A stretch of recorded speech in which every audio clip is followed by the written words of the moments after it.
सुहानी के माता पिता दोनों की कोरोना की चपेट में आने से मौत हो गई थी। सुहानी के पिता अंडा पराठे का ठेला लगाते थे। माता पिता के गुजर जाने के बाद सुहानी ने अंडा पराठे का ठेला लगाना शुरू कर दिया। सुहानी का एक छोटा भाई था अमन। माता पिता की मौत के बाद सुहानी ने अमन की पूरी जिम्मेदारी संभाल ली थी। अमन सरकारी स्कूल में पढ़ने जाया करता था। सुहानी शाम को अंडा पराठे का ठेला लगाती थी। तब तक अमन स्कूल से लौट आता था और काम में सुहानी की मदद करता था। अरे बहन जी, एक प्लेट अंडा पराठा लगाना। मेरे लिए भी एक प्लेट अंडा पराठा लगा दो। अभी ना साहब। अरे तुम्हारे अंडा पराठा में बड़ा स्वाद आता है, जी करता है एक और खा लूं। तो एक और ले लो साहब। सुहानी के पुराने और बंधे हुए ग्राहक थे जो कभी उसके पिता के बनाए हुए अंडा पराठा खाते थे। वो अब सुहानी के बनाए हुए अंडा पराठा खाने लगे। सुहानी का भाई अमन धीरे धीरे बड़ा होने लगा था और एक दिन, दीदी, स्कूल के सभी दोस्त वाटर पार्क घूमने जा रहे हैं, मुझे भी जाना है, 500 रुपए दे दो।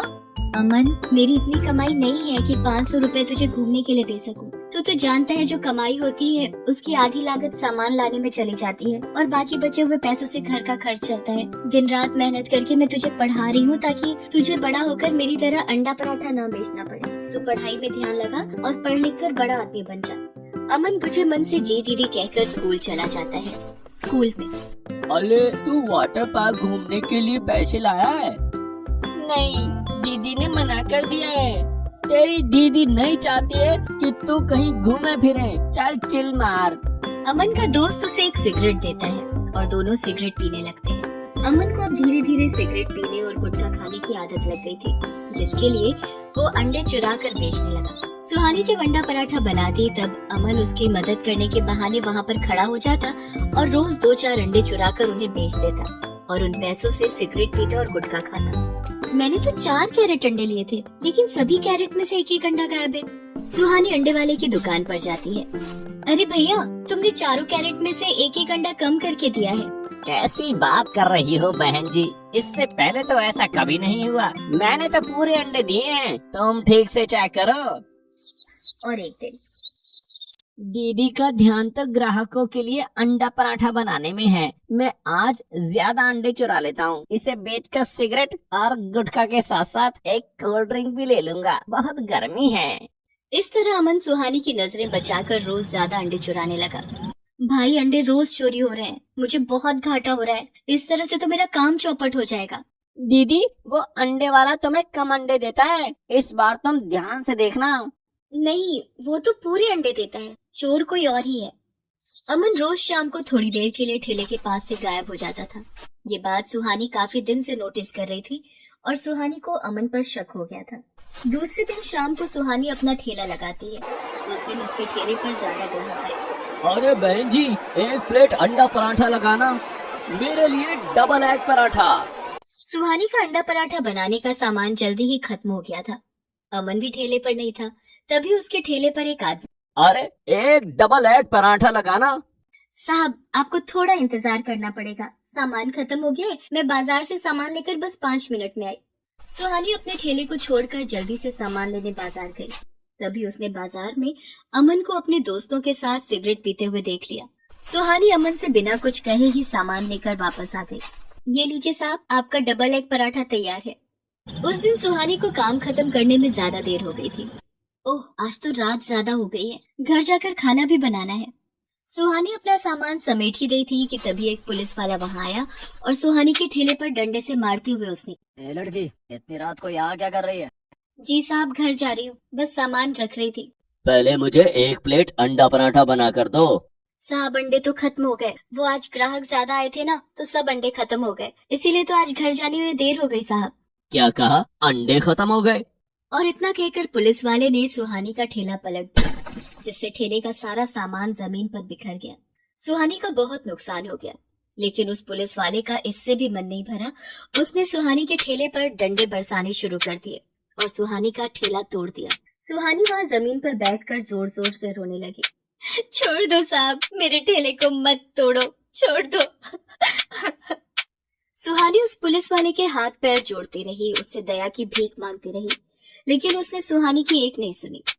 सब कुछ बर्बाद करके वो जब वहाँ से चला गया तो सुहानी अपने टूटे फूटे ठेले को लेकर घर आई। घर आकर सुहानी ने देखा कि अमन शराब के नशे में धुत बेहोश पड़ा था। ओह, तो ये अब नशा भी करने लगा है। आज तो सब खत्म हो गया, जो कमाया था सब बर्बाद हो गया। दूसरे दिन, सिगरेट और दारू, अब क्या बाकी रह गया है तेरे लिए? मैंने सोचा था तू पढ़ लिख कर बड़ा आदमी बन जाएगा तो हमारे बुरे दिन खत्म हो जाएंगे, लेकिन तेरी आंखों में तो शर्म है ही नहीं। और सुहानी अमन को घर से निकाल देती है।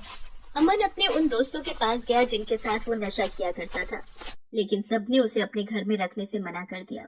नहीं यार, तू समझा कर, माँ नहीं मानेगी।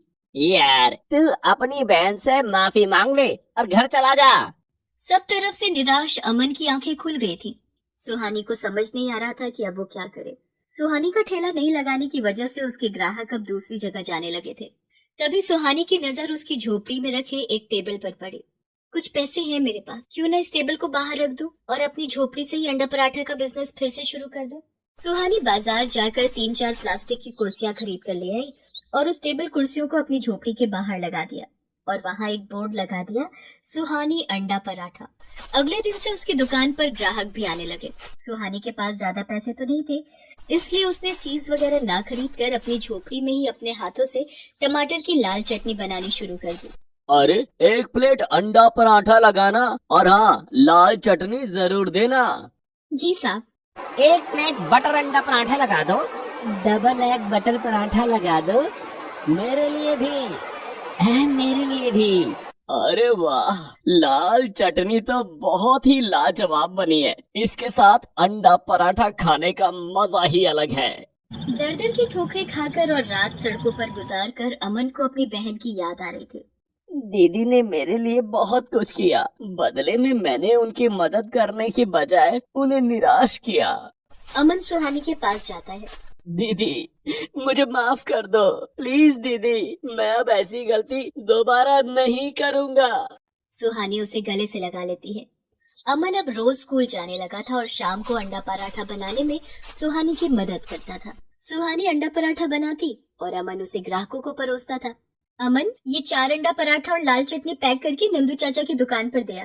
ठीक है दीदी।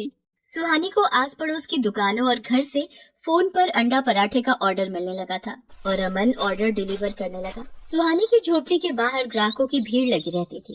आसपास के ऑफिस के कर्मचारी भी उसकी दुकान पर अंडा पराठा खाने आने लगे थे और अब सुहानी की अच्छी कमाई भी होने लगी थी। कुछ दिन बाद उसकी झोपड़ी के बाहर एक पुलिस की गाड़ी आकर रुकी, जिसे देखकर सुहानी घबरा गई। अरे सुहानी कौन है?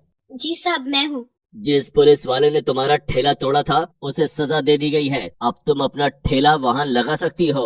लेकिन आपको किसने बताया? अमन नाम के लड़के ने थाने में आकर उसकी शिकायत की थी और हाँ, थाने की तरफ से तुम्हें एक ठेला और कुछ पैसे दिए जा रहे हैं, जिससे कि तुम अपनी दुकान फिर से लगा सको। धन्यवाद साहब, आपका बहुत बहुत धन्यवाद।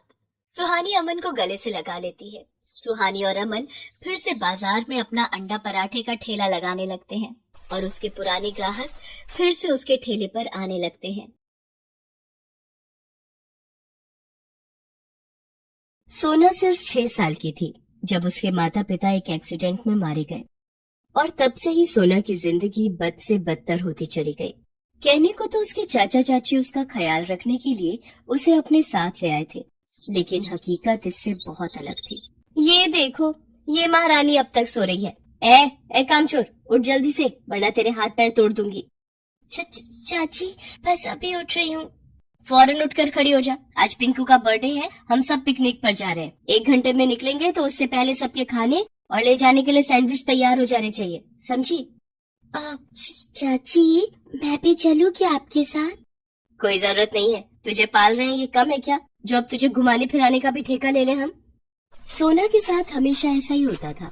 सोना को हमेशा से घूमने और नई नई जगहें देखने का बहुत शौक था, लेकिन अपने माता पिता को खोने के बाद से ही सोना के शौक तो दूर की बात है, उसकी बुनियादी जरूरतें भी पूरी नहीं हो रही थी। सुन, ये सैंडविच यहाँ क्यों रखा है? चाची, ये एक सैंडविच मैंने अपने लिए रख लिया था। और ऐसा करने से पहले तूने मुझसे पूछना भी जरूरी नहीं समझा। अगर पूछ लेती तो शायद मैं ये सैंडविच तुझे खाने भी देती, लेकिन नहीं, तुझे तो बहुत अक्लमंद बनना है ना। ठीक है, अब तेरी सजा ये है कि जब तक हम लोग पिकनिक से वापस घर नहीं आ जाते तू भूखी रहेगी। ला ये सैंडविच मुझे दिलाकर, और रसोई में भी मैं ताला डालकर जाऊंगी। नहीं चाची, ऐसा मत करो, मैंने कल शाम से कुछ नहीं खाया है। सोना रोते हुए अपनी चाची से माफी मांगती रही, लेकिन उसकी चाची का दिल नहीं पसीजा। सभी लोग सोना को घर में अकेला छोड़कर पिकनिक पर चले गए। घर की रसोई पर ताला था और न ही सोना के पास कुछ खरीदने के लिए पैसे थे। सोना रोती रही, लेकिन वहाँ उसकी सिसकियाँ सुनने वाला भी कोई नहीं था। रोते रोते कब उसकी आंख लग गई, खुद सोना को भी पता नहीं चला। कहाँ गया वो सब? अरे लगता है वो सब सपना था, लेकिन वो जगह कितनी अच्छी थी। काश मैं वैसी ही जगह पर सचमुच जा सकती। सोना ये सब सोच ही रही थी कि अचानक उसे अपने हाथ के पास कुछ महसूस हुआ। उसने ध्यान से देखा तो वहाँ एक किताब रखी हुई थी जो उसने इससे पहले कभी नहीं देखी थी। अरे ये किताब किसकी है? पिंकू की तो नहीं लग रही, और ये देखने में भी कितनी सुंदर है, लेकिन ये मेरे सिरहाने आई कहाँ से? इसे खोल कर देखती हूँ। इसे पढ़कर कुछ टाइम ही कट जाएगा, फिर शायद भूख भी ना लगे। ऐसा सोचकर सोना ने उस किताब का पहला पन्ना खोला और उसे बड़े ही ध्यान से पढ़ने लगी। उस पन्ने पर एक बड़ी ही खास जगह के बारे में लिखा हुआ था। ये किताब तो एक परी लोक के बारे में है, जहाँ सब कुछ ठीक वैसा ही है जैसा मैंने अपने सपने में देखा था। ये सब है तो अजीब, पर फिर भी बहुत मजेदार है। सोना उस किताब को पढ़ती रही, लेकिन पहला पन्ना पूरा पढ़ते ही वो अचानक बेहोश हो गई। और फिर कुछ ही मिनटों बाद जब उसे होश आया तो उसके आसपास सब कुछ बदल चुका था। ये सब क्या है? हे भगवान, ये तो बिल्कुल वैसी ही जगह है जैसी मैंने अपने सपने में देखी थी। पर ऐसा कैसे हो सकता है? कहीं मैं फिर से सपना तो नहीं देख रही? नहीं सोना, ये सपना नहीं, सच है। तुम हमारे परीलोक में हो। ये सारी बातें सोना से एक परी ने कही जो उसके ठीक सामने ही खड़ी थी। सोना हैरान थी क्योंकि उस परी ने जो कुछ कहा वो बिल्कुल सच था। आप कौन है? और वो किताब कहाँ गई? मैं एक परी हूँ, यही परीलोक मेरा घर है और वो किताब वहीं पर है, और असल में तुम भी वहीं पर हो। यकीन नहीं होता तो ये देखो। इतना कहकर उस परी ने सोना की तरफ एक जादुई आईना बढ़ा दिया, जिसमें सोना अपने पुराने रूप और पुराने घर में ही थी और आराम से सो रही थी। वो जादुई किताब भी उसके पास ही थी। ऐसा कैसे हो सकता है? मैं वहाँ और यहाँ एक साथ कैसे हो सकती हूँ? जादू से कुछ भी हो सकता है सोना। वैसे वहाँ सिर्फ तुम्हारा शरीर है, असल में तुम यहीं पर हो। जब तक तुम यहाँ रहोगी तब तक उस दुनिया में तुम ऐसे ही सोती रहोगी। डरने वाली कोई बात नहीं है। तुम जब चाहे वहाँ पर वापस भी जा सकती हो। अब ये सब छोड़ो और ये बताओ कि क्या तुम यहाँ घूमना नहीं चाहोगी? हाँ, क्यों नहीं, मुझे ये पूरी जगह देखनी है। ठीक है, तो फिर चलो मेरे साथ, तुम्हारे लिए यहाँ बहुत कुछ है। उस परी ने सोना को पूरे परीलोक की सैर करवाई और फिर वो सोना को एक बड़े से महल में लेकर गई। कितना बड़ा महल है ये, और कितना सुंदर भी है, लेकिन यहाँ रहता कौन है? ये परी महल हमारे राजा जी का है, वो वहाँ पर उनका कमरा है। अच्छा, तो चलिए ना, मुझे राजा जी से मिलना है। हाँ, पर पहले तुम कुछ खा तो लो, तुम्हें भूख लगी होगी ना। परीलोक की खूबसूरती में सोना इस कदर खो गई थी कि उसे भूख का एहसास ही नहीं रहा। लेकिन फिर परी ने जब उसे खाने की मेज पर बिठाया तो उसकी आंखें चमक उठी। इतना सारा खाना, ये सब मेरे लिए है क्या? हाँ, सब तुम्हारे लिए है, खाओ ना। उस दिन सोना ने कई सालों के बाद जी भर कर खाया और फिर थैंक यू परी जी, सच में मजा ही आ गया। अब हम क्या करेंगे? तुम्हें राजा जी से मिलना था ना, तो फिर चले। लेकिन रुको, तुम ये कपड़े पहनकर राजा जी के सामने नहीं जा सकते। इतना कहकर परी ने अपनी जादुई छड़ी घुमाई और इसके साथ ही सोना के फटे पुराने कपड़े एक सुंदर सी पोशाक में बदल गए। अब सोना भी बिल्कुल एक परी जैसी ही लग रही थी। अब तुम राजा जी से मिल सकती हो, चलो मेरे साथ। और मेरी एक बात ध्यान से सुनो, राजा जी से अदब से बात करना, उनसे ऐसा कुछ मत कहना जिससे वो नाराज हो जाए। जी ठीक है, मैं ध्यान रखूंगी। इसके बाद वो परी सोना को राजा जी के कमरे में लेकर गई। वो कमरा बहुत ही बड़ा और शानदार था। ऐशो आराम की हर चीज थी उस कमरे में। सोना, तुम यहीं बैठकर इंतजार करो, राजा जी बस आते ही होंगे। अब मैं तुमसे थोड़ी देर में मिलती हूँ। इतना कहकर परी वहाँ से चली गई और सोना काफी देर वहीं इंतजार करती रही। फिर अचानक उसे कुछ हलचल सुनाई दी। कौन कौन है? ये आप है क्या राजा जी? सोना की बात का किसी ने जवाब नहीं दिया, लेकिन उसे एक विशाल कदकाठी वाली परछाई दिखाई दी। सोना समझ गई कि ये परीलोक के राजा ही हैं। सोना ने फौरन झुककर राजा जी का अभिवादन किया। राजा जी, मैं सोना हूँ। एक जादुई किताब मुझे यहाँ लेकर आई है। यहाँ सब कुछ बहुत अच्छा है और सब लोग भी बहुत अच्छे हैं। वो परी जी, उन्होंने मुझे कितने प्यार से खाना खिलाया, मुझे ये ड्रेस गिफ्ट की। सच में मुझे यहाँ आकर बहुत अच्छा लगा। लेकिन अब मुझे वापस जाना होगा, क्योंकि मेरे चाचा चाची घर आने ही वाले होंगे। उनके आने से पहले मुझे वापस जाना होगा। नहीं, तुम कहीं नहीं जाओगी, कभी नहीं जाओगी। आपका चेहरा और आपकी आवाज। नहीं, मुझे घर जाना है, अभी जाना है। देखो, तुम रो नहीं, तुम जाना चाहती हो ना, तो ठीक है, तुम जा सकती हो। सोना बुरी तरह से डर गई थी, क्योंकि असल में परीलोक का राजा एक राक्षस था जो देखने में बहुत ही भयानक था और उसकी आवाज भी बहुत डरावनी थी। सोना परीलोक में एक पल भी नहीं रुकना चाहती थी, वो बस रोए जा रही थी। राजा ने फौरन परी को बुलाकर सोना को वापस उसके घर भेजने का आदेश दिया। लेकिन राजा जी, अगर सोना चली गई तो आपको उस जादूगर के श्राप से मुक्ति कैसे मिलेगी? श्राप? कैसा श्राप? ये कई साल पहले की बात है। एक बुरे जादूगर ने हमारे परीलोक पर हमला कर दिया था। उसने हमारी रानी परी और राजा जी को मार दिया। तब हमारे राजकुमार जी ने हिम्मत दिखाकर उस जादूगर का मुकाबला किया और उसे यहाँ से मार भगाया। लेकिन उस दुष्ट जादूगर ने जाते जाते हमारे राजकुमार जी को श्राप देकर एक राक्षस में बदल दिया, लेकिन वो इनका दिल नहीं बदल पाया। सच तो ये है कि आज भी अगर वो जादूगर परीलोक से दूर है तो वो इनकी वजह से ही है। अब यही हमारे राजा है, लेकिन ये मुसीबत में है। उस जादूगर के श्राप की वजह से ये धीरे धीरे बदलते जा रहे हैं और हमें डर है कि कहीं एक दिन वो श्राप इन पर पूरी तरह हावी न हो जाए।